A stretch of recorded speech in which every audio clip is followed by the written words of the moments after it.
ਸਤਿ ਸ਼੍ਰੀ ਅਕਾਲ ਜੀ। ਮੈਂ ਹਾਂ ਹਰਜੋਤ ਕੌਰ ਤੇ ਪ੍ਰੋਗਰਾਮ ਖਬਰ ਪੜਤਾਲ ਲੈ ਕੇ ਹਾਜ਼ਰ ਹਾਂ ਜੀ। ਤੇ ਸਾਡੇ ਪੰਜਾਬ ਨਾਲ ਜੁੜੀਆਂ, ਸਾਡੇ ਦੇਸ਼ ਨਾਲ ਜੁੜੀਆਂ ਖਾਸ ਖਬਰਾਂ ਤੇ ਹਰ ਵਾਰ ਦੀ ਤਰ੍ਹਾਂ ਚਰਚਾ ਕਰਾਂਗੇ। ਤੇ ਚਰਚਾ ਕਰਨ ਲਈ ਸਾਡੇ ਨਾਲ ਜੁੜੇ ਹੋਏ ਨੇ ਪ੍ਰੋਗਰਾਮ ਦੇ ਵਿੱਚ ਸੀਨੀਅਰ ਪੱਤਰਕਾਰ ਸੁਰਿੰਦਰ ਡੱਲਾ ਜੀ। ਬਹੁਤ ਬਹੁਤ ਸਵਾਗਤ ਹੈ ਡੱਲਾ ਜੀ।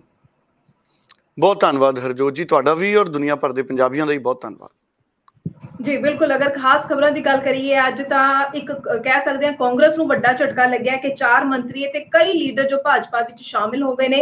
किस तरीके नाल उन्हें सारे मुकाबले नूं देखा जाएगा, पर ये जिहड़े 4 मंत्री ते कुछ लीडर भाजपा विच शामिल होए ने, उस तो बाद आम आदमी पार्टी दे राघव चड्ढा दा एक बयान भी सुर्खियां दे विच बनया होया है। दूजे पासे अज श्रोमणी अकाली दल वालों जो है बलवंत सिंह राजोआना दी भैन बीबी कमलदीप कौर राजोआना का नाम ऐलान दिता गया है संगरूर जिमनी चोण दे लई। उस उपर चर्चा जरूर विस्तार दे विच करांगे कि की समीकरण लगदे ने।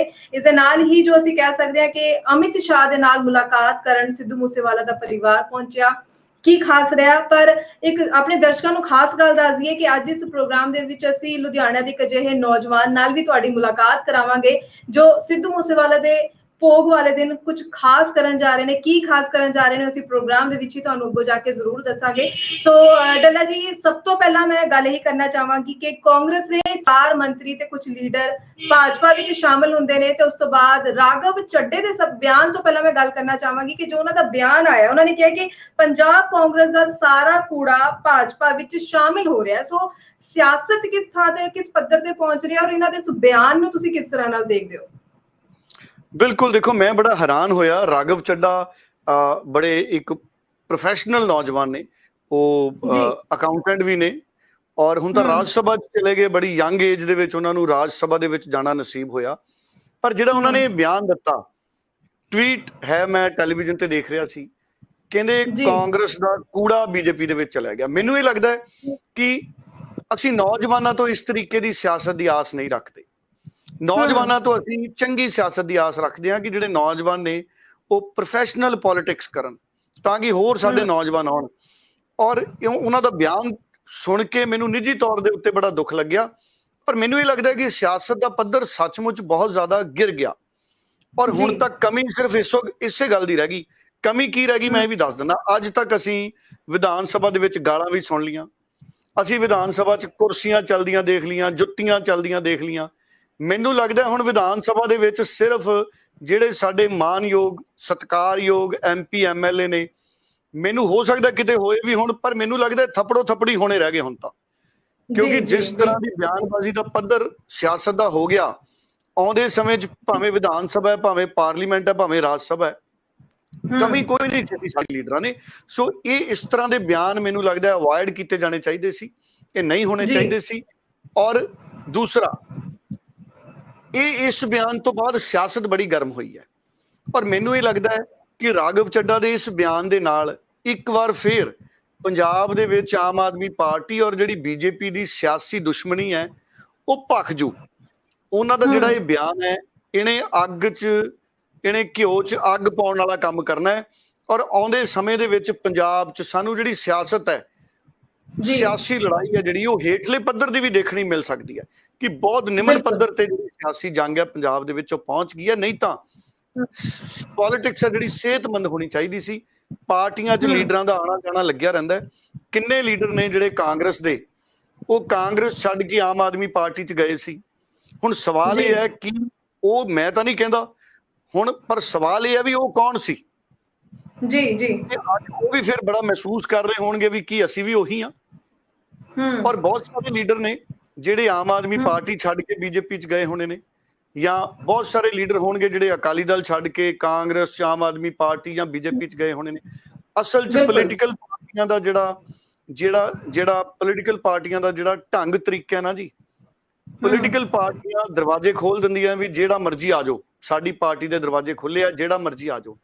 ਆਮ ਆਦਮੀ ਪਾਰਟੀ ਨੇ ਵੀ ਅਜਿਹਾ ਕੀਤਾ ਪਿਛਲੇ ਸਮੇਂ 'ਚ, ਕਾਂਗਰਸ ਨੇ ਵੀ ਅਜਿਹਾ ਕੀਤਾ, बीजेपी ने भी किया, अकाली दल ने भी किया। पर सियासत का पद्धर डिगना एक चिंता का विषय है। सियासत का पद्धर नहीं डिगना चाहिए।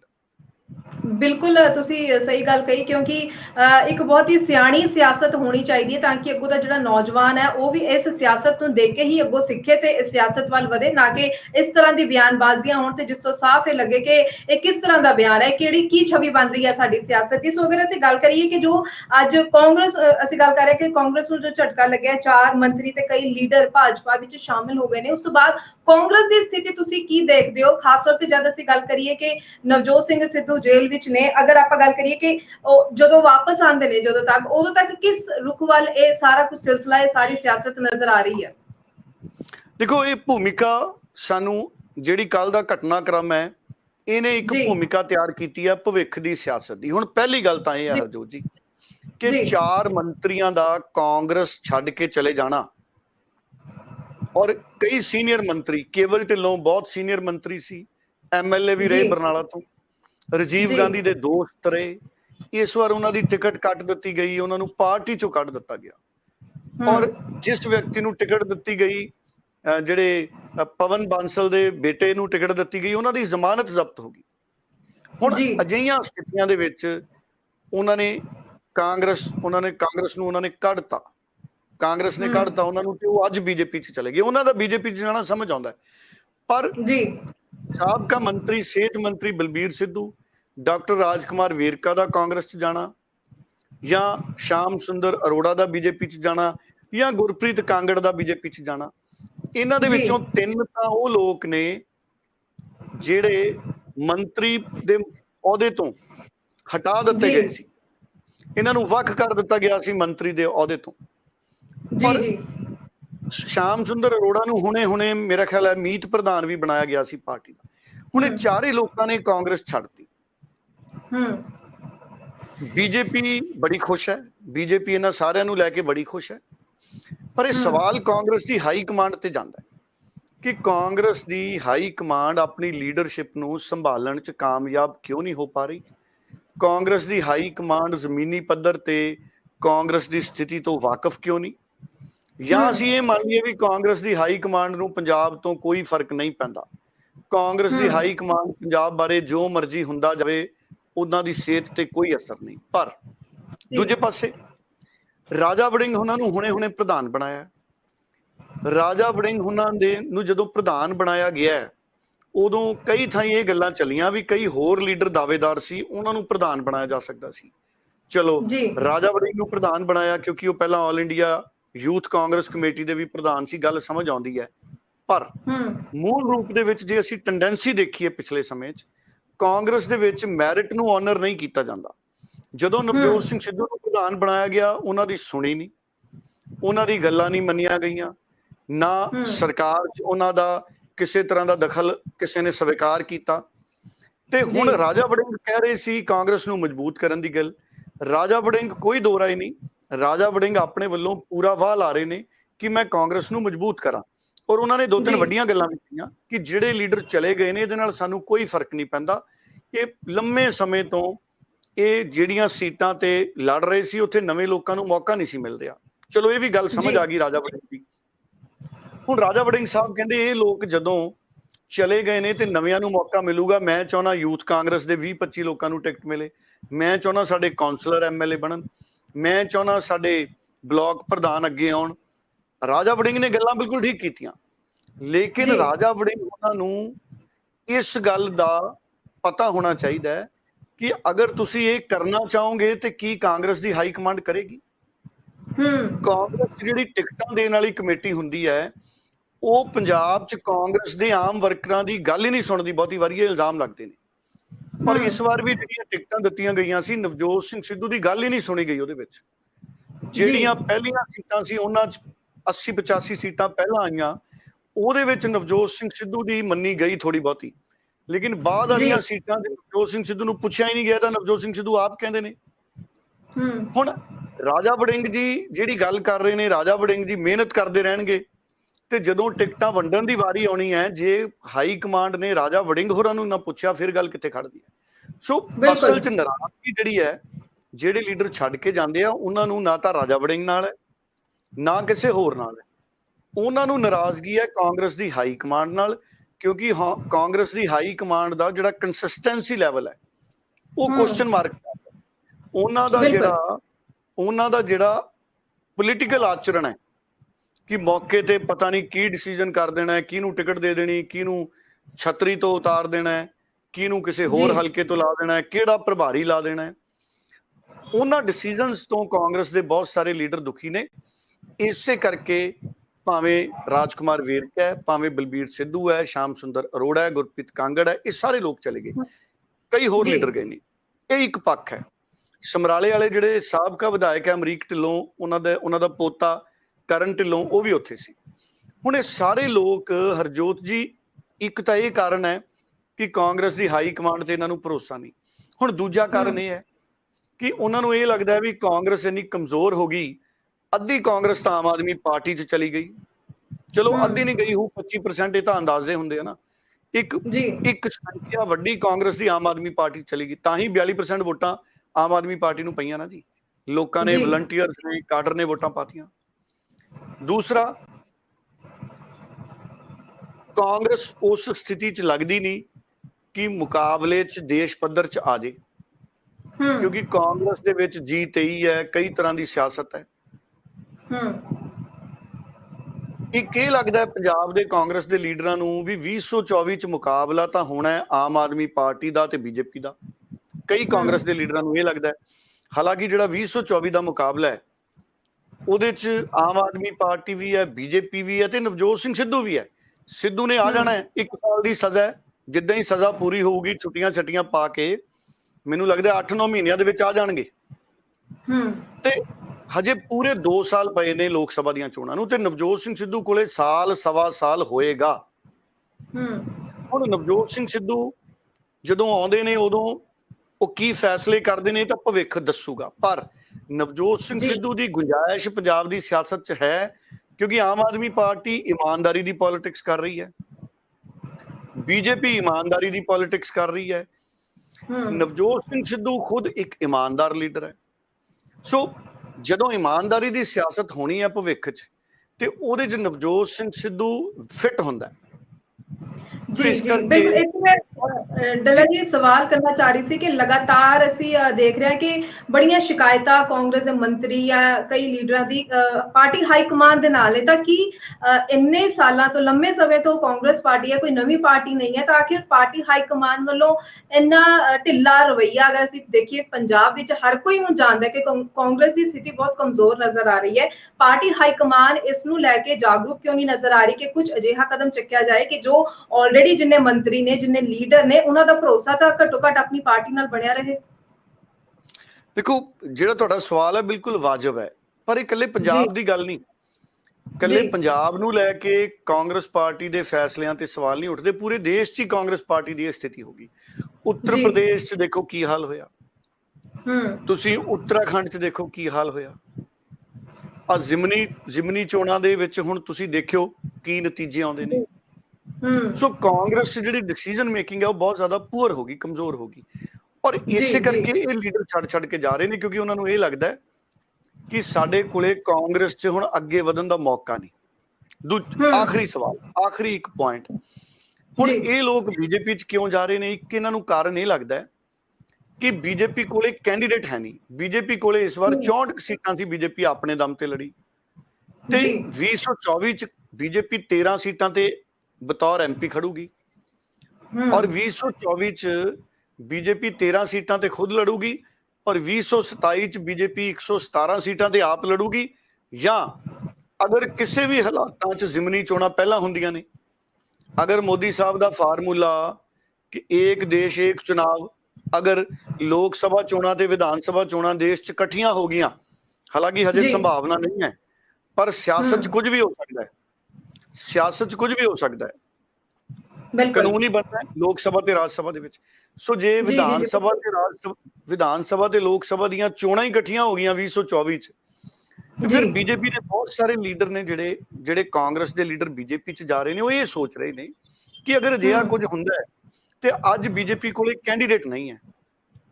ਅੱਜ ਬੀਜੇਪੀ ਕੋਲੇ ਸਿਰਫ 63-64 ਸੀਟਾਂ ਤੇ ਉਮੀਦਵਾਰ ਹੈ, ਤੇ ਉਹਨਾਂ ਦੇ ਵਿੱਚ ਵੀ ਜੇਤੂ 2 ਨੇ। ਭਾਵੇਂ ਕਾਂਗਰਸ ਦੇ ਵੀ ਹਾਰੇ ਹੋਏ ਉਮੀਦਵਾਰ ਜਾ ਰਹੇ ਨੇ, ਪਰ ਉਹ ਪਹਿਲਾਂ ਕਈ ਵਾਰੀ ਮੰਤਰੀ ਐਮਐਲਏ ਰਹਿ ਚੁੱਕੇ ਨੇ। ਸੋ ਉਹਨਾਂ ਨੂੰ ਇਹ ਲੱਗਦਾ ਹੈ ਵੀ ਸਾਡੀ ਇਸ ਵਾਰ ਹਾਰ ਹੋਈ ਹੈ, ਅਗਲੀ ਵਾਰੀ ਅਸੀਂ ਜਿੱਤਾਂਗੇ। ਸੋ ਇਸ ਕਰਕੇ ਬੀਜੇਪੀ ਨੂੰ 117 ਲੋਕਾਂ ਦੀ ਲੋੜ ਹੈ। ਔਰ ਹਰਜੋਤ ਜੀ, ਮੈਨੂੰ ਇਹ ਲੱਗਦਾ ਕਿ ਉਹ ਲੀਡਰ ਇਸੇ ਕਰਕੇ ਜਾ ਰਹੇ ਨੇ ਬਹੁਤੇ, ਕਿ ਜੇ ਸਾਨੂੰ ਟਿਕਟ ਮਿਲ ਗਈ, ਹਲਕਾ ਖਾਲੀ ਹੈ, ਅਸੀਂ ਦਾਅਵੇਦਾਰੀ ਬਣਾ ਲਈਏ ਜਾ ਕੇ ਟਿਕਟ ਦੀ, ਅਸੀਂ ਮਿਹਨਤ ਕਰੀਏ, ਜਦੋਂ ਵੋਟਾਂ ਪੈਣਗੀਆਂ ਤੇ ਅਸੀਂ ਐਮਪੀ ਬਣ ਜਾਈਏ। ਇਹ ਇੱਕ ਕਾਰਨ ਇਹ ਹੋ ਸਕਦਾ ਹੈ। जी बिल्कुल डल्ला जी, पर खबर भी आ रही है कि कुछ होर कांग्रेसी लीडर भी जो ने कांग्रेस छड़ के बीजेपी विच शामिल हो सकते ने। की अंदाजा लगाया जा सकता है भी ये किहड़े लीडर ने जो जा सकते हैं, और की कारण यही कारण मान सकते हैं जिन्हां कारणा करके पहले लीडर या मंत्री गए ने?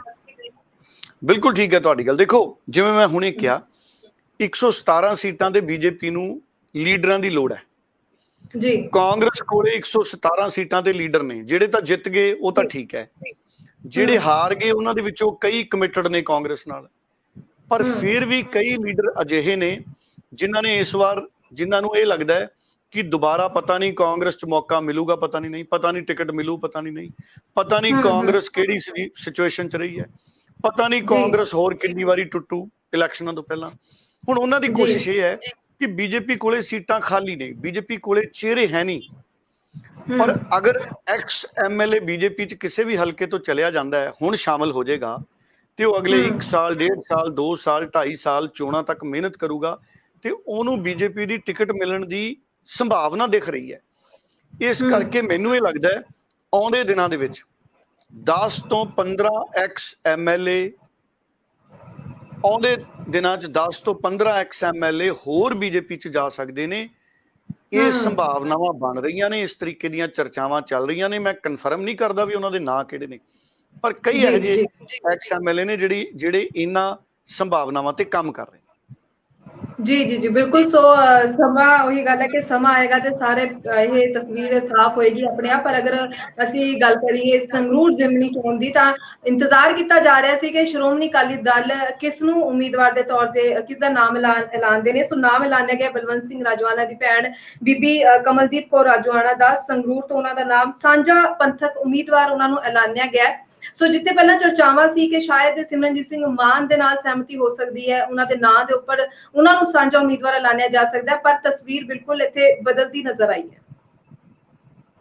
ਬਿਲਕੁਲ ਜੀ, ਦੇਖੋ ਬਲਵੰਤ ਸਿੰਘ ਰਾਜਵਾਨ ਉਹਨਾਂ ਦੇ ਭੈਣ ਨੇ ਜਿਹੜੇ ਕਮਲਦੀਪ ਕੌਰ, ਬੀਬੀ ਕਮਲਦੀਪ ਕੌਰ, ਉਹ ਜੇਲ੍ਹ 'ਚ ਉਹਨਾਂ ਕੋਲੇ ਸੁਨੇਹਾ ਲੈ ਕੇ ਗਏ ਸੀ। ਉਹਨਾਂ ਤੋਂ ਬਲਵੰਤ ਸਿੰਘ ਰਾਜਵਾਨਾ ਤੋਂ ਉਹਨਾਂ ਨੇ ਪ੍ਰਵਾਨਗੀ ਲੈ ਲਈ ਤੇ ਹੁਣ ਉਹ ਚੋਣ ਲੜਨਗੇ। ਹੁਣ ਅਕਾਲੀ ਦਲ ਵੱਲੋਂ ਉਹਨਾਂ ਨੂੰ ਉਮੀਦਵਾਰ ਉਤਾਰਿਆ ਜਾਏਗਾ। ਦੇਖੋ, ਮੈਂ ਤੁਹਾਨੂੰ ਅੱਗੇ ਵੀ ਕਿਹਾ ਸੀ ਕਿ ਅਕਾਲੀ ਦਲ ਪੰਜਾਬ ਨਾਲ ਜੁੜੇ ਪੰਥਕ ਮੁੱਦੇ, ਸਿੱਖੀ ਨਾਲ ਜੁੜੇ ਮੁੱਦੇ, ਸਿੱਖ ਬੰਦੀਆਂ ਨਾਲ ਜੁੜੇ ਮੁੱਦੇ, ਅਜਿਹੇ ਮੁੱਦਿਆਂ ਦੇ ਉੱਤੇ ਲੜਾਈ ਲੜ ਕੇ ਨਵੇਂ ਸਿਰੇ ਤੋਂ ਪੰਜਾਬ 'ਚ ਜਿਹੜੀ ਬਹੁ ਗਿਣਤੀ ਹੈ ਉਹਦਾ ਸਮਰਥਨ ਹਾਸਲ ਕਰਨ ਦੀ ਕੋਸ਼ਿਸ਼ ਕਰੇਗਾ। ਕਿਉਂਕਿ ਅਕਾਲੀ ਦਲ ਬਾਰੇ ਮੰਨਿਆ ਜਾਂਦਾ ਸੀ ਕਿ ਅਕਾਲੀ ਦਲ ਸਿੱਖ ਮੁੱਦਿਆਂ ਤੇ ਪਹਿਰਾ ਦੇਣ ਵਾਲੀ ਪਾਰਟੀ ਹੈ। ਹੁਣ ਅਕਾਲੀ ਦਲ ਕਿਸਾਨੀ ਮੁੱਦਿਆਂ ਤੇ ਵੀ ਪਹਿਰਾ ਦੇਗਾ ਆਉਂਦੇ ਸਮੇਂ ਦੇ ਵਿੱਚ, ਔਰ ਅਕਾਲੀ ਦਲ ਪੰਜਾਬੀਆਂ ਨਾਲ ਜੁੜੇ ਮੁੱਦਿਆਂ ਤੇ ਵੀ ਪਹਿਰਾ ਦੇਣ ਦੀ ਕੋਸ਼ਿਸ਼ ਕਰੇਗਾ, ਤਾਂ ਕਿ ਜਿਹੜੀ ਇੱਕ ਅਕਾਲੀ ਦਲ ਨੇ ਇਮੇਜ ਬਣਾਈ ਸੀ ਪਿਛਲੇ ਸਮੇਂ 'ਚ ਪੰਜਾਬੀ ਪਾਰਟੀ ਦੀ, ਉਹ ਵੀ ਬਰਕਰਾਰ ਰਵੇ। ਔਰ ਪੰਥਕ ਪਾਰਟੀ ਕਹਿ ਕੇ ਜੀ, ਖੇਤਰੀ ਪਾਰਟੀ ਕਹਿ ਕੇ ਜੋ ਜ਼ਿਆਦਾ ਕਿਹਾ ਜਾਂਦਾ ਸੀ। ਬਿਲਕੁਲ ਬਿਲਕੁਲ ਬਿਲकुल ਖੇਤਰੀ ਮੁੱਦਿਆਂ ਨੂੰ ਉਭਾਰ ਦੇਣ ਦੀ ਕੋਸ਼ਿਸ਼ ਲਗਾਤਾਰ ਹੁਣ ਅਕਾਲੀ ਦਲ ਕਰੇਗਾ। ਔਰ ਜਿੱਥੋਂ ਤੱਕ ਗੱਲ ਰਹਿ ਗਿਆ ਬੀਬੀ ਕਮਲਦੀਪ ਕੌਰ ਦੀ ਚੋਣ ਦਾ, ਦੇਖੋ ਕੁਝ ਸਿੱਖ ਜਥੇਬੰਦੀਆਂ ਪਹਿਲਾਂ ਗਈਆਂ ਸੀ ਬੀਬੀ ਕਮਲਦੀਪ ਕੌਰ ਕੋਲੇ, ਉਦੋਂ ਉਹਨਾਂ ਨੇ ਅਸਮਰਥਤਾ ਪ੍ਰਗਟ ਕੀਤੀ ਸੀ, ਲੇਕਿਨ ਹੁਣ ਉਹਨਾਂ ਨੂੰ ਉਹਨਾਂ ਦੇ ਭਰਾ ਬਲਵੰਤ ਸਿੰਘ ਰਾਜਵਾਨ ਉਹਨਾਂ ਨੇ ਕਹਿਤਾ ਵੀ ਤੁਸੀਂ ਚੋਣ ਲੜੋ। ਔਰ ਜਦੋਂ ਆਪਣੇ ਪਿਤਾ ਜੀ ਦੇ ਭੋਗ ਤੇ ਆਏ ਸੀ ਬਲਵੰਤ ਸਿੰਘ ਰਾਜੋਆਣਾ, ਉਦੋਂ ਬਲਵੰਤ ਸਿੰਘ ਰਾਜੋਆਣਾ ਪੰਜਾਬ ਦੇ ਲੋਕਾਂ ਨੂੰ ਅਪੀਲ ਕਰ ਗਏ ਸੀ ਵੀ ਅਕਾਲੀ ਦਲ ਨੂੰ ਵੋਟਾਂ ਪਾ ਕੇ ਜਿਤਾਓ। ਇਸ ਕਰਕੇ ਹੁਣ ਉਹਨਾਂ ਦੀ ਭੈਣ ਉਮੀਦਵਾਰ ਬਣੀ ਹੈ ਸੰਗਰੂਰ ਤੋਂ। ਹਾਲਾਂਕਿ ਸਿਮਰਜੀਤ ਸਿੰਘ ਮਾਨ ਦੇ ਨਾਲ ਜਿਹੜੀ ਮੀਟਿੰਗ ਹੋਈ ਸੀ ਪਰਸੋਂ ਰਾਤ ਸੁਖਬੀਰ ਬਾਦਲ ਔਰ ਸਿਮਰਜੀਤ ਸਿੰਘ ਮਾਨ ਦੀ, ਉਹ ਕਿਸੇ ਨਤੀਜੇ ਤੇ ਨਹੀਂ ਪਹੁੰਚੀ। ਔਰ ਸਿਮਰਜੀਤ ਸਿੰਘ ਮਾਨ ਉਹਨਾਂ ਨੇ ਸ਼੍ਰੋਮਣੀ ਅਕਾਲੀ ਦਲ ਅੰਮ੍ਰਿਤਸਰ ਦੇ ਉਮੀਦਵਾਰ ਵਜੋਂ ਆਪਣੇ ਕਾਗਜ਼ ਦਾਖਲ ਕਰ ਦਿੱਤੇ ਨੇ। ਸੋ ਹੁਣ 3 ਉਮੀਦਵਾਰ ਸਾਫ਼ ਹੋ ਗਏ ਨੇ ਸਾਨੂੰ, ਬੀਬੀ ਕਮਲਦੀਪ ਕੌਰ ਅਕਾਲੀ ਬਸਪਾ, ਔਰ ਮੈਨੂੰ ਲੱਗਦਾ ਪੰਥਕ ਜਥੇਬੰਦੀਆਂ ਦਾ ਵੀ ਸਮਰਥਨ ਨਾਲ ਆ ਜਾਏਗਾ। ਇੱਕ ਹੋ ਗਏ ਨੇ ਸਿਮਰਜੀਤ ਸਿੰਘ ਮਾਨ ਔਰ ਇੱਕ ਹੋ ਗਏ ਨੇ ਗੁਰਮੇਲ ਸਿੰਘ ਆਮ ਆਦਮੀ ਪਾਰਟੀ ਦੇ। 3 ਉਮੀਦਵਾਰ ਆ ਗਏ ਨੇ। ਹੁਣ ਗੱਲ ਰਹਿ ਗਈ ਕਾਂਗਰਸ ਦੀ। ਕਾਂਗਰਸ ਨੇ ਹਜੇ ਆਪਣਾ ਉਮੀਦਵਾਰ ਤੈਅ ਕਰਨਾ ਔਰ ਜਿਵੇਂ ਤੁਸੀਂ ਜ਼ਿਕਰ ਕਰ ਰਹੇ ਸੀ ਕਿ ਸ਼ੁਭਦੀਪ ਸਿੰਘ ਮੂਸੇਵਾਲੇ ਦੇ ਪਿਤਾ ਉਹਨਾਂ ਨੇ ਕੱਲ ਇੱਕ ਵੀਡੀਓ ਪਾਈ। ਉਹਨਾਂ ਨੇ ਕਿਹਾ ਕਿ ਹਜੇ ਤਾਂ ਮੇਰੇ ਪੁੱਤ ਦਾ ਜਿਹੜਾ ਸਿਵ ਹੈ ਉਹ ਵੀ ਠੰਡਾ ਨਹੀਂ ਹੋਇਆ, ਸੋ ਮੈਂ ਹਜੇ ਚੋਣ ਲੜਨ ਦੀ ਸਥਿਤੀ 'ਚ ਨਹੀਂ ਔਰ ਇਹ ਖਬਰਾਂ ਜਿਹੜੀਆਂ ਨੇ ਇਹਨਾਂ ਦੇ ਵਿੱਚ ਕੋਈ ਸੱਚਾਈ ਨਹੀਂ ਹੈ।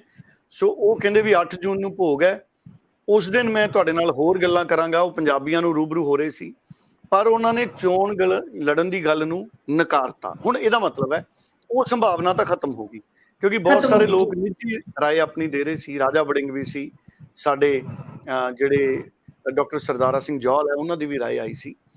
ਹੁਣ ਇੱਕ ਗੱਲ ਕਲੀਅਰ ਹੋ ਗਈ ਕਿ ਬਹੁਤ ਕੋਣੀ ਮੁਕਾਬਲਾ ਹੋਏਗਾ। ਹੁਣ ਉਮੀਦਵਾਰ ਰਹਿ ਗਿਆ ਕਾਂਗਰਸ ਦਾ ਤੇ ਬੀਜੇਪੀ ਦਾ।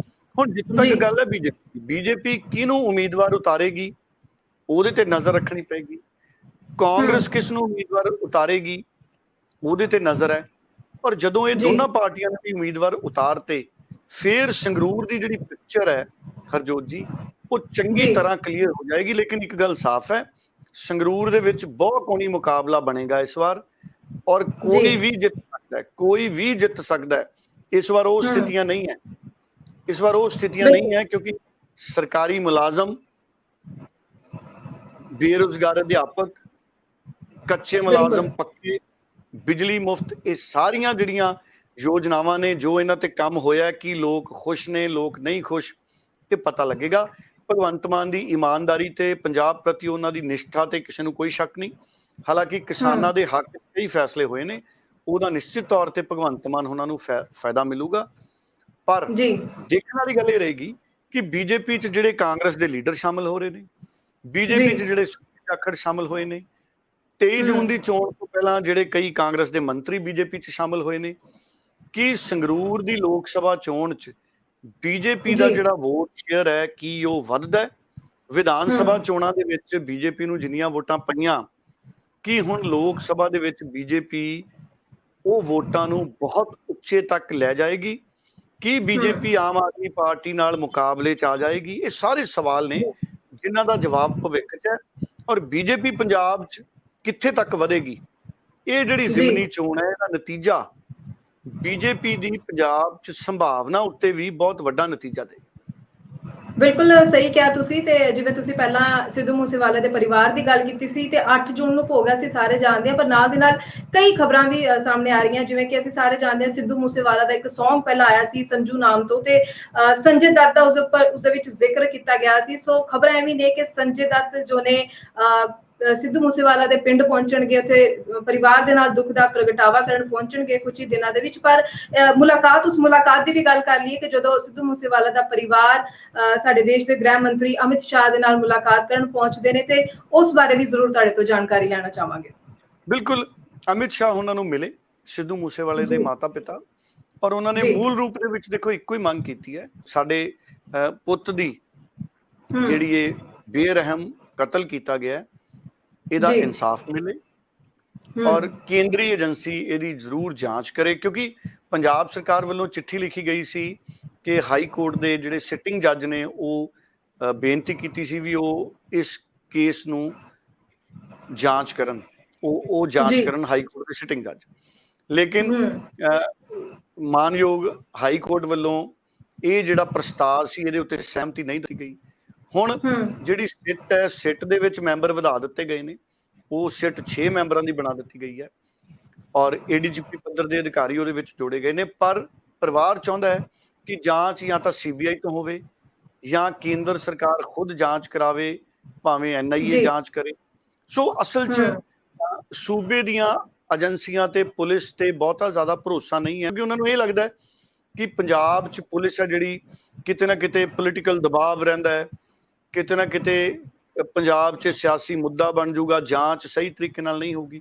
ਇਸ ਕਰਕੇ ਉਹ ਮੰਗ ਲੈ ਕੇ ਗਏ ਨੇ ਕਿ ਕੇਂਦਰੀ ਏਜੰਸੀ ਜਾਂਚ ਕਰੇ ਔਰ ਅਮਿਤ ਸ਼ਾਹ ਉਹਨਾਂ ਨੇ ਭਰੋਸਾ ਦਿੱਤਾ ਉਹਨਾਂ ਨੂੰ ਕਿ ਜੋ ਸੰਭਵ ਹੋਏਗਾ ਸੂਬਾ ਸਰਕਾਰ ਨਾਲ ਤਾਲਮੇਲ ਕਰਕੇ ਅਸੀਂ ਇਹਦੀ ਜਾਂਚ ਤੇ ਨਿਗਰਾਨੀ ਵੀ ਰੱਖਾਂਗੇ ਔਰ ਜੋ ਸੰਭਵ ਹੋਊਗਾ ਅਸੀਂ ਕੇਂਦਰ ਸਰਕਾਰ ਵੀ ਇਹਦੇ ਤੇ ਵਿਚਾਰੇਗੀ। जी, बिल्कुल ते जो प्रोग्राम ਦੇ ਸ਼ੁਰੂਆਤ ਵਿੱਚ ਅਸੀਂ ਗੱਲ ਕੀਤੀ ਸੀ ਕਿ ਲੁਧਿਆਣੇ ਦੇ ਉਸ ਨੌਜਵਾਨ ਦਾ ਜ਼ਿਕਰ ਕਰਨਾ ਬਹੁਤ ਜ਼ਰੂਰੀ ਬਣਦਾ ਹੈ, ਜੋ ਕਿ ਜਿਨ੍ਹਾਂ ਨੇ ਕੀ ਕਿਹਾ ਕਿ 8 ਜੂਨ ਨੂੰ ਜਦੋਂ ਸਿੱਧੂ ਮੂਸੇਵਾਲੇ ਦਾ ਭੋਗ ਹੈ, ਉਸ ਦਿਨ ਉਹ ਉੱਥੇ ਪੱਗਾਂ ਦਾ ਲੰਗਰ ਲਗਾਉਣ ਜਾ ਰਹੇ ਨੇ, ਕਿਉਂਕਿ ਅਸੀਂ ਸਾਰੇ ਜਾਣਦੇ ਹਾਂ ਵੈਸੇ ਵੀ ਕਿ ਸਿੱਧੂ ਮੂਸੇਵਾਲਾ ਨੇ ਦਸਤਾਰ ਵਿੱਚ ਰਹਿ ਕੇ ਸਿਰਫ ਦੇਸ਼ ਨੈਸ਼ਨਲ ਲੈਵਲ ਤੇ ਨਹੀਂ ਬਲਕਿ ਇੰਟਰਨੈਸ਼ਨਲ ਲੈਵਲ ਤੇ ਜੋ ਹੈ ਦਸਤਾਰ ਨੂੰ ਇੱਕ ਜ਼ਰੂਰ ਸੁਰਖੀਆਂ ਵਿੱਚ ਲੈ ਕੇ ਆਂਦਾ, ਜੋ ਕਾਬਿਲੇ ਤਾਰੀਫ ਵੀ ਗਿਣਿਆ ਜਾਂਦਾ ਸੀ ਸਿੱਧੂ ਮੂਸੇਵਾਲਾ ਲਈ। ਅਜਿਹੇ ਵਿੱਚ ਨੌਜਵਾਨਾਂ ਵੱਲੋਂ ਅਜਿਹੀ ਪਹਿਲ ਕੀਤੀ ਜਾਣੀ ਇੱਕ ਸ਼ਲਾਘਾਯੋਗ ਕਦਮ ਹੈ। ਜੀ, ਜਾਣਨਾ ਚਾਹਾਂਗੇ ਇਸ ਨੌਜਵਾਨ ਦਾ।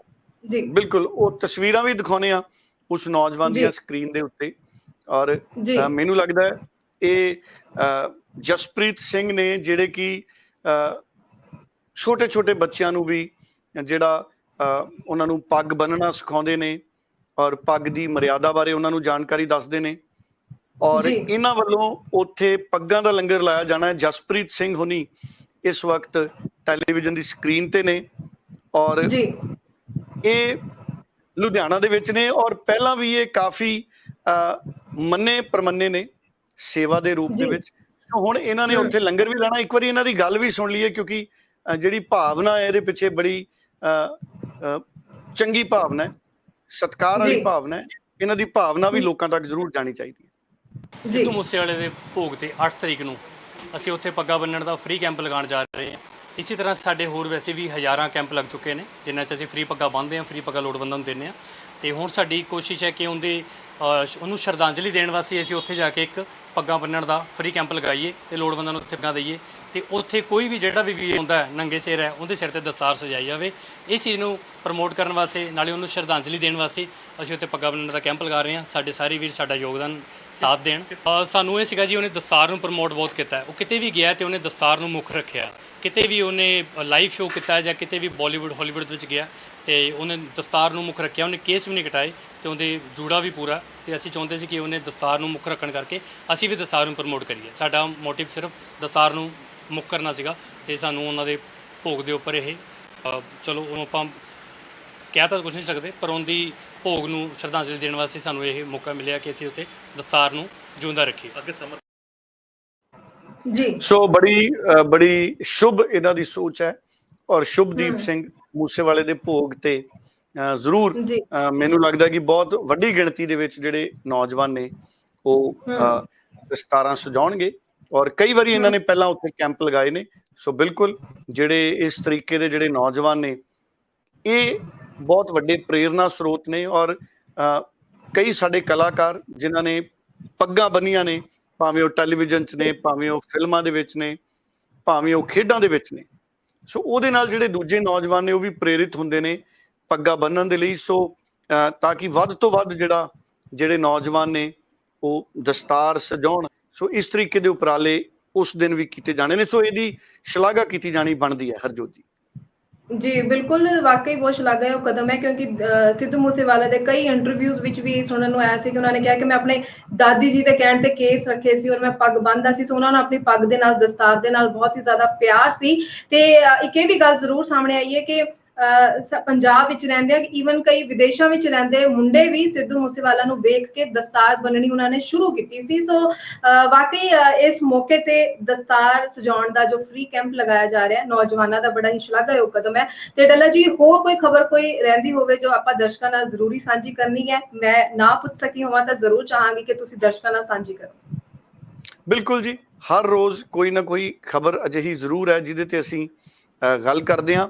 ਔਰ ਮੈਨੂੰ ਇਹ ਲੱਗਦਾ ਕਿ ਅਗਲੇ ਜਿਹੜੇ 2-3 ਦਿਨ ਨੇ, ਅਗਲੇ ਜਿਹੜੇ 2-3 ਦਿਨ ਨੇ ਉਹ ਪੰਜਾਬ ਦੀ ਸਿਆਸਤ 'ਚ ਬਹੁਤ ਅਹਿਮ ਨੇ। ਹੁਣ ਅੱਜ 5 ਤਰੀਕ ਹੈ, ਮੈਨੂੰ ਇਹ ਲੱਗਦਾ ਕਿ ਅੱਜ ਜਾਂ ਤਾਂ ਕਾਂਗਰਸ ਆਪਣਾ ਉਮੀਦਵਾਰ ਦੇ ਦੇਗੀ ਜਾਂ ਬੀਜੇਪੀ ਆਪਣਾ ਉਮੀਦਵਾਰ ਦੇ ਦੇਗੀ, ਕਿਉਂਕਿ ਇਹ ਉਮੀਦਵਾਰ ਮਿਲਣਾ ਬਹੁਤ ਜ਼ਰੂਰੀ ਹੈ। ਕੱਲ ਆਖਰੀ ਦਿਨ ਹੈ ਨਾਮਜ਼ਦਗੀਆਂ ਭਰਨ ਦਾ, 6 ਜੂਨ। ਸੋ ਇਸ ਕਰਕੇ ਅੱਜ ਅਸੀਂ ਇੰਤਜ਼ਾਰ ਕਰਾਂਗੇ ਵੀ ਕਾਂਗਰਸ ਕਿਹਨੂੰ ਉਮੀਦਵਾਰ ਬਣਾਉਂਦੀ ਹੈ, ਬੀਜੇਪੀ ਕਿਹਨੂੰ ਉਮੀਦਵਾਰ ਬਣਾਉਂਦੀ ਹੈ, ਔਰ ਤਾਂ ਕਿ ਜਿਹੜੀ ਸੰਗਰੂਰ ਜ਼ਿਮਨੀ ਚੋਣ ਦੀ ਪਿਕਚਰ ਹੈ ਉਹ ਚੰਗੀ ਤਰ੍ਹਾਂ ਨਾਲ ਸਾਫ਼ ਹੋਵੇ ਔਰ ਸਥਿਤੀਆਂ ਨੇ ਜਿਹੜੀਆਂ ਉਹ ਸਪਸ਼ਟ ਹੋਣ। ਜੀ ਬਿਲਕੁਲ, ਤੇ ਹਰ ਵਾਰ ਦੀ ਤਰ੍ਹਾਂ ਦਰਸ਼ਕਾਂ ਨੂੰ ਜ਼ਰੂਰ ਕਹਿਣਾ ਚਾਹਾਂਗੀ ਕਿ ਜਿਹਨੇ ਵੀ ਮੁੱਦਿਆਂ ਦੇ ਉੱਪਰ ਅਸੀਂ ਚਰਚਾ ਕਰਦੇ ਹਾਂ, ਤੁਸੀਂ ਆਪਣੇ ਸੁਝਾਅ ਕਮੈਂਟਸ ਜ਼ਰੀਏ ਹਮੇਸ਼ਾ ਸਾਡੇ ਤੱਕ ਪਹੁੰਚਾਉਂਦੇ ਰਿਹਾ ਕਰੋ, ਸਾਂਝੇ ਕਰਦੇ ਰਿਹਾ ਕਰੋ। ਬਹੁਤ ਬਹੁਤ ਧੰਨਵਾਦ ਡੱਲਾ ਜੀ ਕਿ ਤੁਸੀਂ ਇਹਨਾਂ ਸਾਰੀਆਂ ਖਬਰਾਂ ਦੇ ਉੱਪਰ ਵਿਚਾਰ ਚਰਚਾ ਕੀਤੀ, ਦਰਸ਼ਕਾਂ ਤੱਕ ਪੂਰੀ ਜਾਣਕਾਰੀ ਪਹੁੰਚਾਈ ਹੈ। ਬਹੁਤ ਬਹੁਤ ਧੰਨਵਾਦ ਜੀ।